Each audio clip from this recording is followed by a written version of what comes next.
ছাব্বিশে বিধানসভা নির্বাচন স্বাভাবিকভাবে নিজেদের মতো গুটি সাজাচ্ছে সব দল। পিছিয়ে নেই বামেরাও, যদিও হারানো ভোট ফিরে পাবেন কিনা তা নিয়ে সন্দিহান দলের নেতারাই। এই পরিস্থিতিতে বামেদের অক্সিজেন জোগালো পান্ডুয়ার শ্রীরামবাটি সমবায় সমিতির নির্বাচনের ফল। সেদিকে 11-1 আসনে জয়ী সিপিএম। এই ফল শূন্য লাল পার্টির কর্মীদের যে অনেকটা চাঙ্গা করলো তা বলাই বাহুল্য। 10 বছর পর ভোট হয়েছে পান্ডুয়ার শ্রীরামবাটি সমবায়।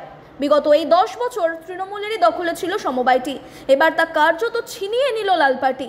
11টি আসনে জয়ী সিপিআইএম সমর্থিত প্রার্থীরা। ফল প্রসঙ্গে পান্ডুয়ার প্রাক্তন বিধায়ক আমজাদ হোসেন বলেন, 4 মাস আগে ভোট হবার কথা ছিল, কিন্তু তৃণমূল করতে দেয়নি।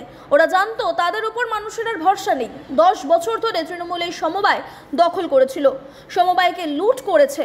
এই সমবায়কে দুর্নীতিমুক্ত করতে বাম প্রার্থীদের ভোট দিয়েছে ক্ষেতমজুর, কৃষক, বর্গাদার, পাট্টাদাররা। পরিবর্তন হচ্ছে, এবার তা স্পষ্ট। এই জয় আগামী দিনের বড় লড়াইয়ের প্রস্তুতি বলেই মন্তব্য করছেন তিনি। অপরদিকে পান্ডুয়ার ব্লক তৃণমূলের প্রাক্তন সভাপতি সঞ্জয় ঘোষ বলেন, কেন এমন ফল হলো তা তদন্ত করে দেখা হবে। ইতিমধ্যে এই দলের উচ্চ নেতৃত্বকে জানানো হয়েছে। সমবায় কারা প্রার্থী হবে তা বর্তমান ব্লক সভাপতি ঠিক করেছিলেন। কোথাও সমন্বয় অভাব আছে কিনা তা নিয়েও দলে আলোচনা করা হবে। মুখ্যমন্ত্রীর এতদিনের উন্নয়নের কাজ সত্ত্বেও মানুষ কেন মুখ ফিরিয়ে নিল তাও খতিয়ে দেখতে হবে।